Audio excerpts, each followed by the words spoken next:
Hello students, आज हम आपको क्वेश्चन नंबर 7 कराएंगे अपने नोट्स में से। जो क्वेश्चन नंबर 7 है ये मैं बता दूं क्या है। Make journal entry in the book of X and Y company. आज हम इसको कराएंगे। तो चलिए देखते हैं। सबसे पहला क्वेश्चन है परचेज बाई चेक। जब हम परचेज करेंगे तो परचेज तो डेबिट ही होगा, और क्योंकि चेक से परचेज हो रहा है तो चेक का मतलब होता है बैंक, तो बैंक आपका क्रेडिट हो जाएगा। तो एंट्री बनेगी purchase account debit to bank. इसके बाद है कैश सेल। कैश आ रहा है और सेल जा रहा है। कैश आता है तो वो डेबिट होगा, तो कैश अकाउंट डेबिट होगा। टू में आएगा सेल अकाउंट, क्योंकि सेल हमेशा जाता है। तीसरी एंट्री है रिसीव चेक फ्रॉम हरी। हम एक चेक रिसीव कर रहे हैं हरी से एंड डिपॉजिट इनटू बैंक, और वो जो चेक है वो बैंक में डिपॉजिट कर रहे हैं। अब देखिए इसको थोड़ा सा मैं समझा देता हूं आपको। रिसीव चेक, अगर मैं यहाँ रिसीव चेक, इसका मतलब क्या हुआ, बैंक अकाउंट डेबिट हो गया। रिसीव चेक मतलब बैंक अकाउंट डेबिट हो गया, और टू हो गया हरी। हरी से चेक लिया है हमने तो टू हो गया हरी।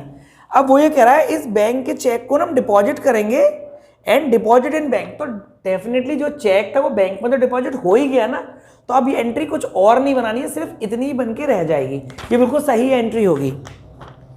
हमने क्या लिखा, receive cheque from Hari and deposit into bank, और वो बैंक में हम डिपॉजिट कर रहे हैं तो बैंक में डिपॉजिट हो रहा है और हरी के पास से जा रहा है पैसा। इसके बाद है discount paid. Discount paid, paid क्या हो रहा है, कैश, तो कैश तो आएगा टू में आपका, और डिस्काउंट आ जाएगा ऊपर। वैसे भी हमने बताया जो भी एक्सपेंसेस होते हैं वो ऑलवेज डेबिट होते हैं हमेशा। एक्सपेंसेस ऑलवेज डेबिट, तो जब एक्सपेंस डेबिट होते हैं तो अब डिस्काउंट अकाउंट डेबिट करेंगे, टू में करेंगे cash. Cheque give to Mukesh. Cheque give to Mukesh, हम चेक एक अपना जो है ना गिव कर रहे हैं, दे रहे हैं मुकेश को।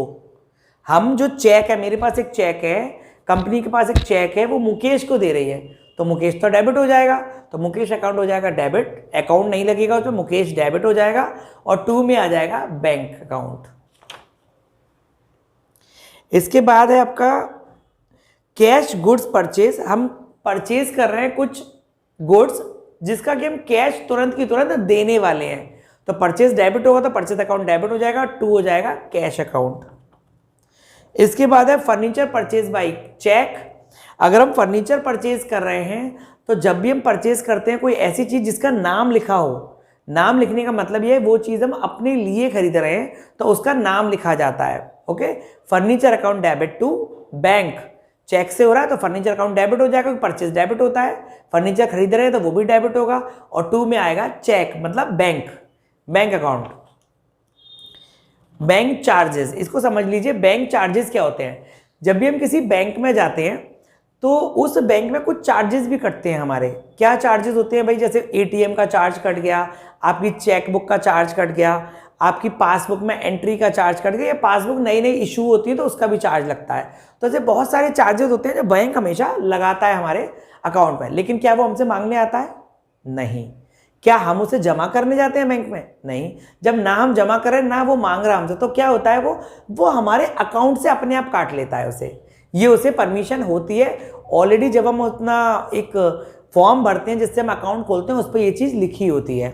तो बैंक चार्जेस जो होते हैं वो हमेशा खर्चा है, तो बैंक चार्जेस अकाउंट डेबिट हो जाएगा, और टू में आएगा बैंक, क्योंकि उसका भुगतान कौन कर रहा है, हमारे बैंक से अपने आप होता है, तो टू में हो जाएगा bank account. Cheque to Ram.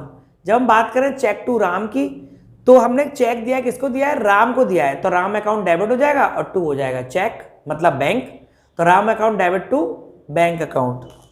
Discount receive की बात करें तो रिसीव क्या हो रहा है, कैश, तो cash account debit to discount आ जाएगा, क्योंकि डिस्काउंट यहां पर एक इनकम है, वहां पर खर्चा था ऊपर वाली एंट्री में, यहां इनकम है, तो कैश अकाउंट डेबिट हो जाएगा। रिसीव मतलब कैश, और टू में क्या आएगा, डिस्काउंट, क्योंकि डिस्काउंट यहां पे क्या है, इनकम होगा, ये डिस्काउंट रिसीव हो रहा है। अगर ये उल्टा होता तो डिस्काउंट पेमेंट होता है। इसके बाद है वेजेस पेड। वेजेस क्या होता है, मजदूरी, एक खर्चा होता है, खर्चे डेबिट होते हैं, तो wages account debit to cash account, क्योंकि चेक तो है नहीं तो कैश लिखेंगे हम। Open account in PNB bank, बहुत सरल है, पीएनबी बैंक अकाउंट डेबिट हो जाएगा, क्योंकि हम खाता खोलेंगे तो बैंक में पैसा जमा करेंगे, तो PNB account debit to cash account, कि हम कैश जमा कर रहे हैं। परचेज फर्नीचर बाय चेक तो furniture account debit to bank account, वही एंट्री है जो ऊपर मैंने बताई थी अभी। Receive cheque from Mohan Lal, तो रिसीव जब चेक कर रहे हैं हम तो bank account debit to Mohan Lal. Cheque send to bank, हम एक चेक है जो कि बैंक में डाल रहे हैं, विच इज रिसीव फ्रॉम हरी, जो कि हम हरी से रिसीव कर रहे हैं। तो बहुत सिंपल सी एंट्री है कि bank account debit to Hari, receive from Hari, मतलब एक बैंक में चेक जा रहा है, रिसीव फ्रॉम हरी, बिल्कुल वही एंट्री है। देखिए ऊपर और नीचे बिल्कुल सेम एंट्री बन रही है, लेकिन इसमें बस चेंजेस क्या है, वहां पे हमने लिखा था receive cheque from Hari, receive cheque from Hari, और चेक बाद में डिपॉजिट इनटू बैंक कर दिया था। यहां लिखा चेक सेंड टू बैंक, हम एक बैंक में चेक डाल रहे हैं, विच इज रिसीव फ्रॉम हरी, जो हमने हरी से लिया। मतलब बिल्कुल सेम एंट्री, लिखने का तरीका अलग है उन दोनों का। सैलरी पेड खर्चा होता है salary account debit to cash. Bank charges अभी बताया था, bank charges account debit to bank. और paid cheque for insurance premium, तो insurance premium account debit to cash account. इस एंट्री को आपको बनाना है, फिर इसके बाद इस एंट्री को कंप्यूटर पर भी आप लोगों को करना है। ये पूरी एंट्री खत्म हो गई है, इस एंट्री को आपको कंप्यूटर पर भी करना है। आपको यहाँ पर ये एंट्री दिखाई दे रही है, ये पूरी एंट्री लिख लीजिए, मैंने सबरे आंसर बता दिए, कर लीजिए। इसके वाउचर्स भी लगा लीजिएगा, जैसे bank charges account debit to bank, contra में नहीं जाएगा। बैंक चार्जेस, बैंक चार्जेस, अभी बैंक चार्जेस क्या है, ये इनडायरेक्ट एक्सपेंस हो गया हमारा, और टू क्या होगा, बैंक। बैंक चार्जेस क्या होगा, बैंक चार्जेस हो गया इनडायरेक्ट एक्सपेंस, और टू बैंक मतलब ये पेमेंट की एंट्री है, ये पेमेंट में जाएगी। अगर आपको कोई भी एंट्री समझ में नहीं आती है, किसी का भी वाउचर नहीं समझ में आता ये कौन से वाउचर में जाएगी एंट्री, या ये एंट्री कौन से लेजर में जा रही है, तो उस एंट्री को लिख दीजिए और लिख के कमेंट कर दीजिए मुझे। मैं कमेंट्स में आपको बता दूंगा कि वो कौन से लेजर या कौन से वाउचर में जा रही है। ओके, अगर आपने अभी तक चैनल को सब्सक्राइब नहीं किया है तो सब्सक्राइब कर लीजिए, लाइक और शेयर कीजिएगा, बेल आइकन पर क्लिक करना बिल्कुल नहीं भूलिएगा। Nice meeting you guys.